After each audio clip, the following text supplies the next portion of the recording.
Good morning, everybody. It is Thursday, the 8th of January. This is AI with Kyle. We're going to be talking about the latest AI news of the day. Plus, I'm going to be showing you a couple of projects I've been working on in Claude Code, just trying to inspire people to actually try using Claude Code to actually build things. It's now, we're entering 2026, and it's becoming so easy to build stuff that you should really be looking into starting some kind of business using artificial intelligence. I'll show you one that I just basically duplicated in 5 minutes before this live, as well as another one that I've been playing around with for the last couple of days. So I'll get to that in a moment, but let's actually have a look at some news, because we have some news for the first time in, I'd say, about 2 weeks. So ChatGPT, or OpenAI, the creators of ChatGPT, have just announced something called ChatGPT Health. Very interesting, and I've got a lot to say about this because I think this is a fascinating push. Basically, ChatGPT Health is going to be a dedicated experience inside of the ChatGPT app, or maybe even its own app, I'm not sure yet, which is going to allow you to upload all of your health data into one place. It's going to allow you to connect into things like Apple Health. It's going to allow you to bring in your doctor's results, any tests that you've had, blood tests, your genome, etc., all into one place inside of ChatGPT, so you can use it as a health assistant. A lot of health tech startups this morning are probably having a bad day, because this will mean game over for an awful lot of different pieces of software out there. I'm sure even for companies like Whoop, they are looking at this like, oh my God, this is a problem, because ChatGPT has 900 million users, and a large percentage, I think it's about 30 or 40%, don't quote me on that, but they use it for health or even mental health assistance. They will talk to ChatGPT about these kind of issues. What this means is there's going to be a formal place to do that. Right now, it's relatively ephemeral. You can chat to ChatGPT about your health. You can say, oh, you know, my tendon is hurting in this place. I've been doing some running recently and lifting, blah, blah, blah. I don't know what it is. What do you think it is? What kind of stretches can I do? And ChatGPT will help you. One and done. However, this means that there's going to be a consolidated area that is going to hold your health data inside of ChatGPT. A couple of things going on here. One, I think the big news here is getting this past the lawyers at OpenAI, because I'm sure the lawyers are like, oh, this is this is some risky stuff we're doing here. This is the most kind of sacred, the most valuable data. And if they have any kind of breach, if they have any kind of privacy issues, this is going to come back on OpenAI like a ton of bricks. So I think getting this sorted legally, amazing job, whoever's been working on that. The other thing is, I think this is primarily a lock-in play. Right now, there's not much of a moat keeping you using one particular artificial intelligence. In fact, there's a lot of data going around right now about how the percentage of AI use for ChatGPT has fallen. It's fallen a lot. So over the last couple of years, they've basically had 100% of the AI use was going through ChatGPT. It was kind of the only game in town. That has been going down and down and down and down, mainly because of Gemini. Gemini 3 has shown itself to be an alternative. And because it's part of their Google ecosystem, people are like, cool, I'll try it out. I trust Google, I trust Gemini. So Gemini has been slowly taking away the traffic from ChatGPT. The problem with large language models is there's not much of a moat. You can move between them pretty easily, and I highly recommend you do. I think you should use Claude, I think you should use Gemini, I think you should use ChatGPT, and you're generally going to use them for different types of tasks, and sometimes one is better, sometimes the other is better, and there's very little switching cost going between them. What the companies need to do is create some kind of lock-in. So ChatGPT has memory, persistent memory, which allows it to remember your past conversations. That gives them a moat in that if you've been using it for the last couple of years, it knows more about you and it's more useful as a result of that. So that is a weak moat. It certainly is a moat, but it's not that strong, because now the other companies are adding their own persistent memory. What I think this is with ChatGPT Health is a much stronger, much deeper moat. If you have uploaded all of your medical data and you've allowed ChatGPT to track your nutrition, to track your workouts, basically to track everything about you, let's say for years, that creates a really deep moat, because moving that information off to another AI is going to be a pain. It's going to be an absolute pain. So I think that's what's going on here. Getting even a small number of their users into this ecosystem and giving all of their personal private health data to ChatGPT creates this lock-in, which I think is going to be really valuable when they move forward to an initial public offering, which apparently they're looking at doing this year or next. They'll be able to say to the investors, hey, look, we actually have 100 million people who have given us their health data. That's a really powerful thing. I think also this coincides with another piece of news from Andrew Curran. He kind of broke this news about Utah becoming the first state to allow AI to renew medical prescriptions. Huge. So no doctor is involved. So the AI is going to be renewing the prescriptions. Obviously, this is a bit different to it giving the prescription in the first place. That's going to come later. But it's able to renew. So the company, Doctronic, has also secured malpractice insurance policy for their AI. That is huge. One of the protections that doctors and lawyers and accountants and various professions have against AI is that the AI cannot be held legally responsible because it is not a person. It is not a legal entity that can be sued. You can't necessarily sue an AI. You can sue a doctor. You can sue a lawyer. We are moving towards a future where the AI can be held liable, and Doctronic has already got this malpractice insurance policy. So they've managed to get an insurance company to insure the AI for the AI's decisions. That's really interesting. Most importantly though, this repeat prescription tool is good. It's really, really good. So their data shows that it matches human doctors' treatment plans 99.2% of the time. So 99% of the time, the doctor and the AI are agreeing. So you're thinking, well, what about that 1%? That's really dangerous. People are going to die in that 1% because they'll be given the wrong prescription, they'll be given too many painkillers, whatever it is. So that 1%, that's risk, right? Yeah, it's a risk, but if we actually look at the numbers, the discrepancy between the doctors and the AI, whenever a case leads to a discrepancy, it is then reviewed by human experts. What they found, let me find the data, when they review the AI and the human doctor having different decisions, it is found that the AI has made the right decision, a superior decision in 36.1% of the cases. And it finds that the AI and the human make the same or just as good decisions 55% of the time. And it finds that the human is only better than the AI 9% of the time. So that discrepancy between the humans and the doctors, that's actually caused by the AI having a better opinion, having a better judgment than the human. This is kind of game over for, let's say, pharmacists. Pharmacists, especially in the UK, will often do the repeat prescriptions. They no longer are needed to do this because this is a better system. It is not just as good as the humans, it is better than the humans at working out the correct repeat prescription. What I would not be too surprised to see, probably a couple of years from now, is OpenAI and this new ChatGPT Health, which has just been announced. That could be hooked into something like Doctronic. ChatGPT and OpenAI could get involved in things like prescriptions. They could get involved in things like repeat prescriptions.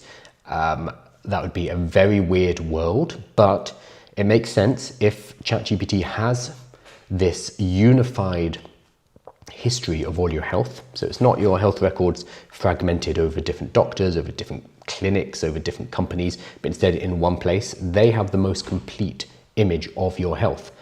They are therefore in the best position to feed that into an AI in order to help you with prescriptions, in order to help you with treatment plans, in order to help you with insurance, etc., etc. So this is a big play. A lot of people are just seeing this as this is just like Apple Health. It's kind of a cool thing. No, I think this is a data play. This is about getting the most valuable data you can get, which is private medical data, into a system to lock people into ChatGPT and potentially building off that platform later by looking at prescriptions, by looking at treatment plans, by looking at insurance, etc., etc. Very, very interesting news. Very high risk. Very high risk, but I think extremely high reward if OpenAI can pull it off. Not as kind of exciting or as sexy as the kind of image generation models or the video generation models, but I think this is more important than the cool stuff that we see online. I'm going to hop over to some questions. Hey everybody. Hey Mohsin, how are you? Not seeing any questions, that is fine. It's been a relatively quiet week. So for the last few days, I've just been doing kind of ad hoc presentations. Yesterday, I did a book report about Ethan Mollick's co-intelligence, for example, because there's not that much AI news going on right now, because we're still in that weird holiday period. I am giving a webinar today, if you are around. So later at 6 p.m. UK time, I'm going to be giving a webinar about giving AI education, giving AI workshops to businesses. It's a really good way to earn quite a lot of money. I charge about $2,000 per hour for giving that, and I'll be showing you how you can do that as well. So walking through what the demand is, what level of AI knowledge you need to be able to fulfill that demand, and how to get good at things like public speaking, at presentations, so that you can give workshops and access that kind of money. So I'm going to be talking about that today, Thursday. Yep. Oh, I've got the date wrong here. I'm so bad at time. It's going to be Thursday, the 8th of January, which is today, and it's 2026. That is my fault entirely. But the correct thing is here on the website. I shall fix that very shortly. And you can sign up. It is totally free to come. And if you cannot make it at 6 p.m. tonight, no problem. You will get the recording sent to you the day after. So hopefully I'll see a few of you there. I think we have 100 and something people RSVP'd, so it should be a good one. Naomi says, how long do you think most jobs have left? And do you think that people are getting degrees? Yeah, so I think we will continue to have jobs. What is happening with AI is not necessarily going to be the wholesale replacement of a job. So that's what a lot of people talk about. They say, oh, it's going to take the doctor's jobs. No, it's going to take certain tasks within a job. So every single job is a bundle of 10, 20 different tasks, including, yeah, sure, seeing patients, writing prescriptions, but also things like admin, also things like continuous professional development, networking with people. Like there's a whole bundle of different tasks that exist within a particular job. AI will threaten certain tasks more than others. So things that are more empathy based, more about understanding and talking to people, humans are going to be, at least for now, ahead on that. Things that are more physical, so require physical dexterity, they are going to be safe for longer because robotics is still behind. And also things that are more, less algorithmic. So AI is very good at doing something when it has patterns, when it has a set of rules it can follow. It's fantastic. That's why it's so good at coding, because coding and programming languages often have quite it's a language, it has a structure. It's also why they're not so good at more creative tasks, because it still requires a human to make kind of leaps in thought. So anything that is non-algorithmic, physical, and requires human empathy or human connection, they will tend to be safer. Doesn't mean they're safe, but they tend to be safer. Even in those jobs though, that require those things, there will be certain parts of those jobs, certain tasks that AI will take. When AI takes those tasks, what it means is people in that profession can now be more productive because they can focus on the human parts, the non-algorithmic parts, the empathy-based parts, the physical parts. They can focus there where the AI cannot do the work. And they'll be able to do more because they don't have to do all the admin, they don't have to do the algorithmic stuff in the background. That means that we need less people doing each job. That's going to be how it insidiously affects industries, in my opinion. So even in things like plumbing, people are always using plumbing as oh, that's a nice, safe job. You're never going to be in trouble there. Even in something like plumbing, there are parts of that job which will be taken by AI. For example, admin, invoicing, ordering parts, whatever.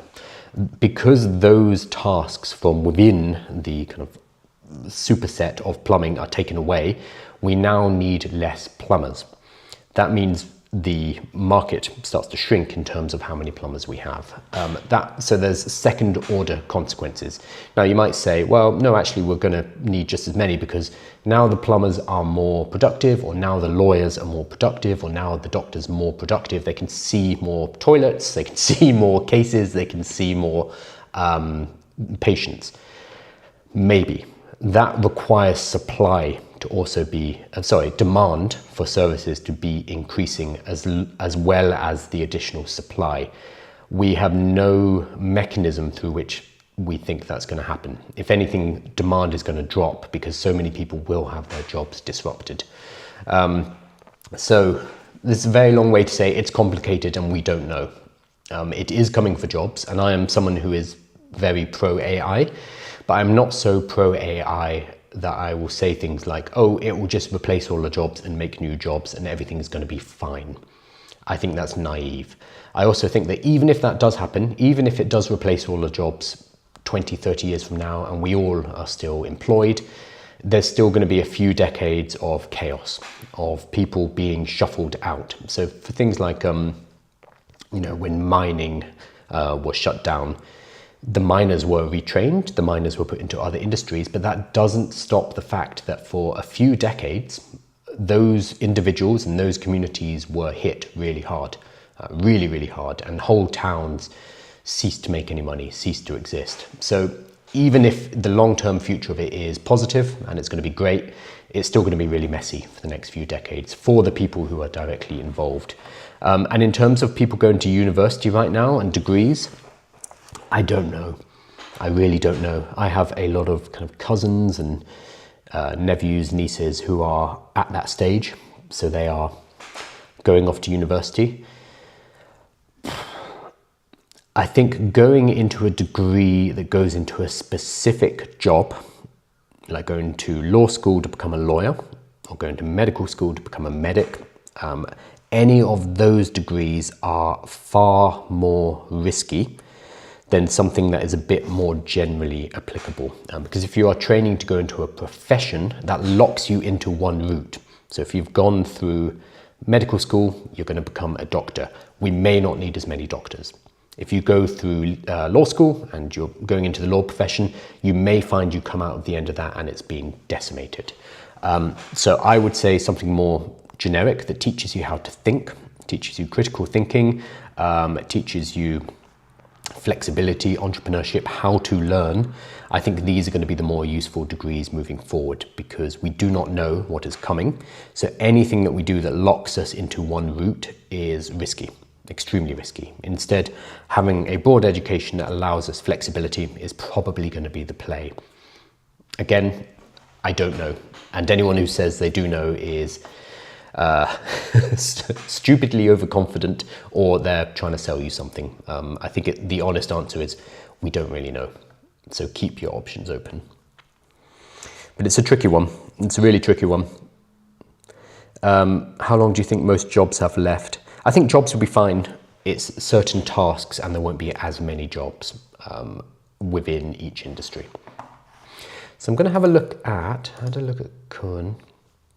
Oh, I think this is actually relevant to what you just asked, Naumis. So we're seeing encoding in programming right now, especially with Claude Code and Opus 4.5, which is the recent model from Anthropic, a shift. So this tweet, I think, sums it up perfectly. 2021. It can't even autocomplete a line, so AI for coding is useless. 2022, it can't even write a whole function, so a block. 2023, it can't even pass a coding interview. Psh, stupid AI. 2024, it can't even build an app. 2025, it can't even handle complex projects. 2026, oh no. This is the pattern that we're going to see in many, many industries, and it's happening at different times depending on the industry due to something called the jagged frontier. AI progresses at different levels, at different rates in different industries. We know that. With coding, a couple of years ago, it was useless and it created absolute spaghetti code and it was totally unusable for actual production. We are moving towards a place where it can do the jobs that we need it to, and we can give stuff to Claude Code and it can just spin up projects for us. And what we keep doing, because humans love to do this, is we keep moving the goalposts. We will say, oh, AI will be useful when it can do this, or it will be intelligent when it can do that. And then as soon as it can do that particular task, we're like, oh, well, it can't do this. And then we move the goalposts back. And we've been doing this with computers and AI for years. So probably the best one is the kind of gauge of artificial intelligence was, oh, it will never be able to beat a human in chess. And then Deep Blue beat Garry Kasparov, early 90s, I think it was. So we moved the goalpost back. We said, oh, yeah, sure, it can do chess, but that's fine because you can just brute force chess.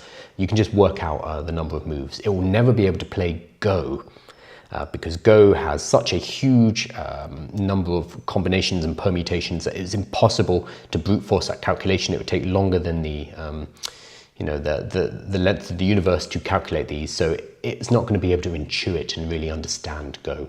And then we had Lee Sedol was beaten by AlphaGo, and then we had AlphaZero afterwards, so Go was also a solved problem. So we moved the goalposts again, and we're like, okay, that's fine, but these are just silly little games, and it can never operate in the real world. It's never going to be able to drive a car in a city, for example, and then boom, self-driving cars. And we just keep moving the goalposts back and back and back and back. And people will, like even now, people will comment on this and be like, oh, well, they can't actually drive, and we're not, you can't actually drive these cars, the self-driving cars. That is resistance from the law. That is resistance from people being freaked out about jobs being taken in trucking and transportation. That is resistance from us, the humans. So we move the goalpost continuously so that we feel less useless, basically. And this is happening in every single industry. And programming is being hit really hard because a lot of these AI labs are focusing on this problem. They're not focusing on medical problems. They're not focusing on necessarily engineering problems. They're focusing on coding first and foremost because that's what they know. And because of that, we are now moving into a year where coding is increasingly considered to be a solved problem. So now we're moving up the chain. We're saying, oh, well, it can't actually architect software. Okay, cool, we'll solve that next. And then it goes up to the next thing, which is like, oh, but we need to make sure it's actually building things that are useful, things that people actually want, product management. It's like, okay, we will then solve that in the next couple of years. So we're just going to keep rolling back, and humans will keep resisting this. But this example here, we're going to see it in every single industry, and it's going to happen at different rates, and individuals within the industry are going to have to go through this same process. So I think it's very useful, even if you are not a coder, even if you are not a programmer, it's useful to understand what is happening to that industry now, so you can see how that's going to be applied to your industry, to your niche, because it is coming, for better or worse. It is coming. It's an inevitability at this point.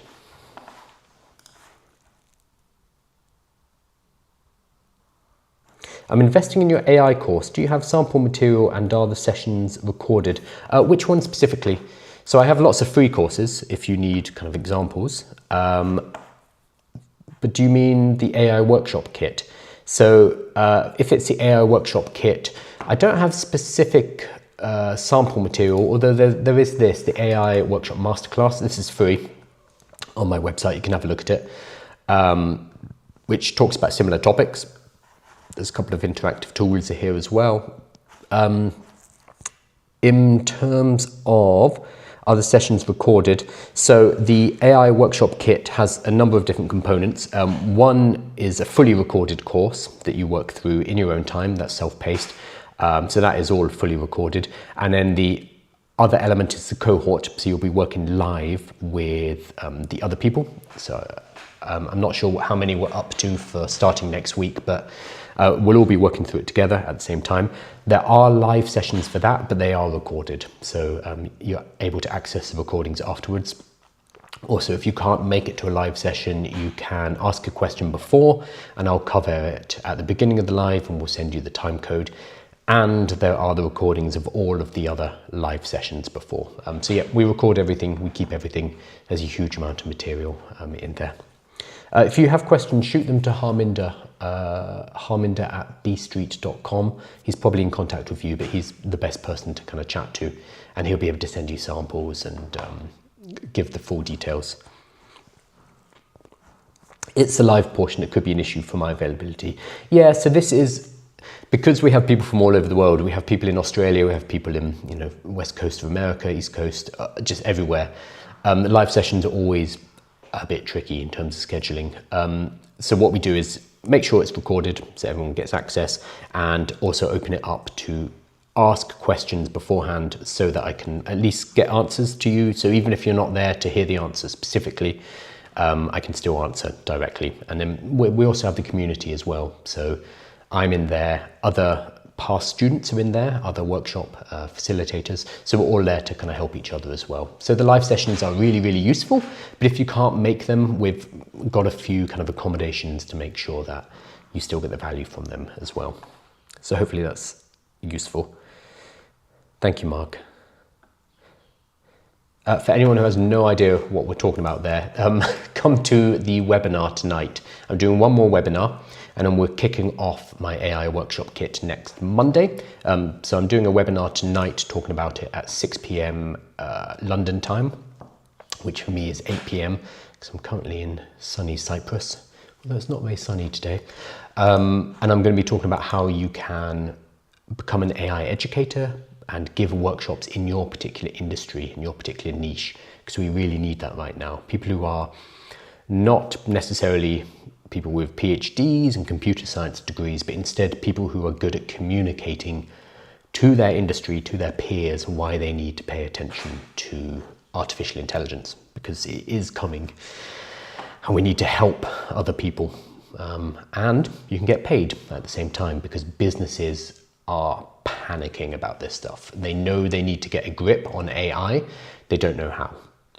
So going into businesses and helping them with that is, right now it's a very good way to make money as well. I personally charge about $2,000 per hour for that.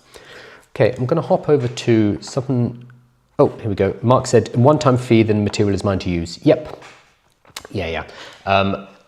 So there's a couple of ways. There is a lifetime license that allows you to use the materials forever. We don't charge royalties.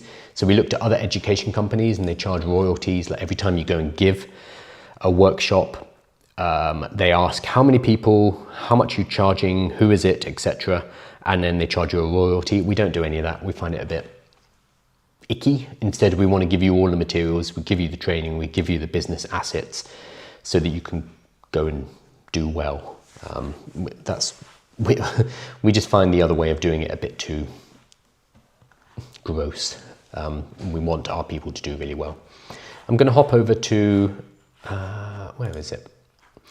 Oh, there's a swear here. I hope that's not going to get me banned from YouTube. Okay, I'll get rid of that on the screen. I don't know how to get rid of that. So somebody, I saw this on Twitter yesterday, he's built something called Just Effing Cancel, which allows you to find all your subscriptions in 90 seconds. You upload a CSV file or a PDF file, it finds all your subscriptions, and it gives you the cancel links. So you can click a button and cancel your Netflix, cancel your Hulu, cancel your, I don't know, Amazon Prime, whatever it is. You can find your subscriptions, cancel them really quickly. And it costs $5 to see your full list, one-time fee, and then you get insta-cancel links. So we created this thing called justcancel.io. Super cool idea, really cool idea. And if you've ever heard of something called Rocket Money, so Rocket Money is similar to this, but kind of more fleshed out. But Rocket Money, I think you pay a subscription. So it's a little bit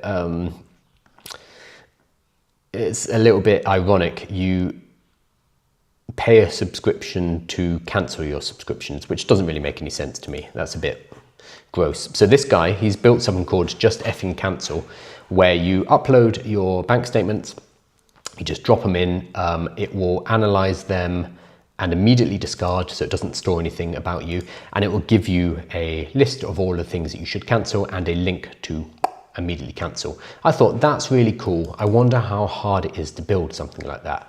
So I built it. It took me about 4 or 5 minutes to build a working prototype of it. And I just wanted to use this as an example to show you how powerful the AI tools we have are right now. I basically gave it the tweet that I just showed you, the one that says find all your subscriptions in less than 90 seconds. I gave Claude that tweet and I said, hey, I think this is a really cool idea. So here it is, unrelated, have a look at, here's the tweet, how would we build thus? I even spelt it wrong. And Claude was like, cool, I'll go and have a look. It went and had a look and it worked out the core architecture, which is a CSV parser, subscription detection engine. You could use blah, blah, blah, blah, blah. Cancel link database. This is a value add, mapping each subscription to its actual cancellation URL. This is manual work to build or maintain, or you could scrape it. We're going to scrape it.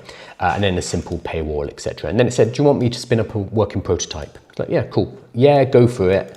And scrape find maybe 10 or so cancel links so we know the format and how one-click cancellation would work. And it went off and it built this for me. And it gave me a little sample bank statement, which I'm gonna drag into the tool. So you can see on the right-hand side, this is just a mock-up version. Built in, I think, JavaScript. Looks like JavaScript. I'm going to drop a sample bank statement in there. Does that work? There we go. So sample bank statement.csv, and I'm going to click find my subscriptions. There we go. And it's gone through that statement, which I've looked at. It's got a couple of 100 entries and a few subscriptions, and it's automatically found Adobe Creative Cloud, $50 a month. That's $60 a month, $720 a year. GPT Plus, $20 a month, $240 a year, etc., etc. And it adds them all up and works out, oh, you could save $2,000 a year on your subscriptions. And it gives you 1, 2, 3, 4, 5 for free, as well as the cancel link here. So I've got the cancel links. And then it says, oh, you've got a bunch more. Do you want to unlock the rest of those? And you could save another $500 a year. And I can click that, connect it to a Stripe payment. So the person pays me $5 and then it would unlock the rest of these and they'd be able to cancel those. So I basically recreated this tool in 4 or 5 minutes. I would adjust it so it can take PDFs. I'd have to go and research all of the cancel links. I'd probably pull together a database of the common subscriptions, etc., etc. I'd use AI for all of this, but I just wanted to show you how you can go from an idea to a working prototype in minutes. In this case, this is an idea that I saw online and I was like, oh, that's kind of cool. I wonder how he made it, and then I just made one myself. You can do exactly the same thing. I'm not launching this. I'm not going to go up against this dude, Frank. That's not what this is about. This is more abstractly about the ability for you at home to have an idea, to go into Claude and say, hey, Claude, this is what I'm thinking. How do we do it? And Claude will do it for you. It's so important that you grasp how important this is moving into 2026, that any business idea, any project idea, any kind of large scale thing that you want to do, you can now just get it done. You can build a prototype. You can now have something that's working within a few hours that you can take out to the market and say, hey, do you want to use this? This looks kind of cool. Do you want to pay me for this? Is this interesting to you? It allows you to get to that point very, very quickly. Whereas previously, when we had a business idea, you'd have to, you'd either have to learn to code most of the time, if it's a technical product, or any kind of website or any kind of web app. You'd have to learn to code yourself. So that's going to take you months, if not years. Or you'd have to hire somebody, which is going to cost money. And if you are starting a business for the first time, you might not have that money. Or you'd have to find a technical co-founder, a CTO or whatever. So I've been to many entrepreneurship events over the last 10, 15 years. And always I'd meet people who would be like, oh, I've got this great idea. It's $1 billion app. So, I'm going to make hundreds of millions. I just need to find a technical co-founder, or I just need to raise $500,000 to hire developers for me. That excuse is gone.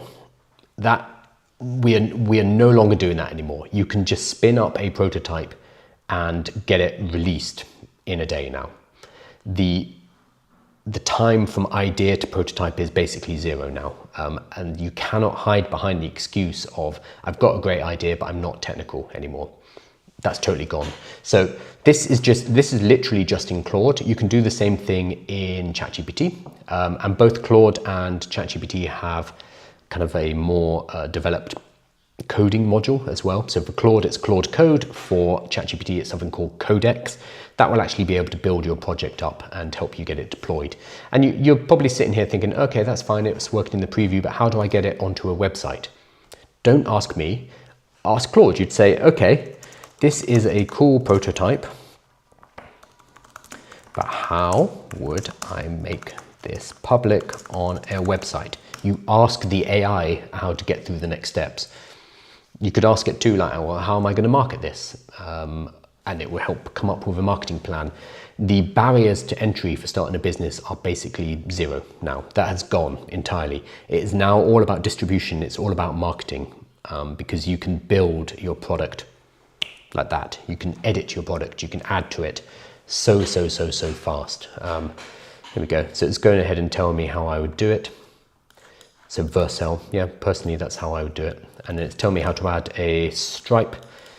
And again, it's giving me all this code, but if you don't know what any of this means, you can say, I don't know what this means, do it for me, and it's going to go ahead and do that. Yeah, I'm sorry I'm banging this drum, but it's really hard to overemphasize how important this is. And if you have any business ideas that have been rattling around in your head, you can just do them. You can just do it, and you should in fact spend the rest of today working out how to do it and launch by the end of the day, because it's very possible. Speaking of a business idea, so I've had this idea for years. I have my genome. I don't know if you've ever done 23andMe or any kind of genome sequencing. When they give you a file, I have a 5.5 megabyte file which has all of my adenine, cytosine, guanine, and thymine, so my genetic code. And I've always kind of had this idea of, I'd love to make a poster, a big old poster, which is my genome stuck on the wall, with each color, each of those, what are they, nucleotides, being a different color. And I was always like, well, I don't really know how to make that. But last night, after some soju, I was like, I can just do it. and you can see it on screen. This is my genome. This is my 5.5 megabyte genome with all of my adenine, cytosine, guanine, thymine. I gave it to Claude. I said, hey, here's a file. This is my genome. I want each color, each nucleotide, I think it's called that, to be represented by a pixel color. Show me what that could look like. Here are some variations. So that's one color. That's another color. This is like neon. You could do it in many different ways. But I like this one. I like the primary color, and then I asked it to make it higher res so that this would print out to be about 30 by 30 inches. I mean, we can go higher than this, but let me zoom in on this. Can I zoom in on this? Let's see if I can do this. Open image in new tab. Yeah, I can. There we go. We can zoom right in. So each of these is one of my nucleotides inside a piece of, I won't call it art, but an interesting graphic representation. And I can print this out and stick this up on the wall. I can change the colors, obviously. What I might do is make them all circles instead of pixels. Obviously, it's going to require a high resolution. It's going to be larger, but I think that would be quite cool looking. And again, I can just talk to Claude and say that's what I want to try doing. This, again, is potentially a business. Is it a good business? I don't know. But there might be people out there who are also interested in having their genome physically represented in the world. Or let's say you have a partner, you could get your genome plus your partner's genome, do some kind of intermixing and be like, hey, this is our perfect child genome. I don't know. Like there are cool things you can do with this as a hyper-personalized present. And this is, again, something that I just plugged into Claude Code and said, hey, can you do a graphical visualization of my genome. And it said, yep, no problem, here you go, this is what it looks like. An idea that has been bouncing around in my head for years. And then I had a glass of soju last night, downloaded my genome and was like, yeah, sod it, let's see what that looks like. Very, very, very cool. And again, your imagination is your only limitation now. It is not the tools. The tools can do whatever you throw at them. You just need to work out interesting things to do with the tools.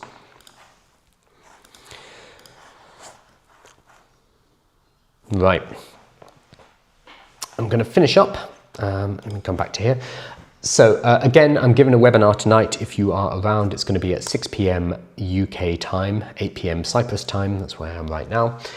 So 6 p.m. UK time, it's free to join. If you go to aiwithkyle.com/webinar, that's going to give you the details and you can sign up totally free. If you cannot make it, but you still want to get the recording, sign up anyway, and then we'll send you the recording probably tomorrow once it's all been processed. So I'm going to be talking about how you can make money teaching businesses about artificial intelligence. And I'm going to talk about how much you need to know about artificial intelligence, and it is lower than you think. That's not the key thing. The key thing is you being able to communicate to people in your industry. That's what's going to make good money.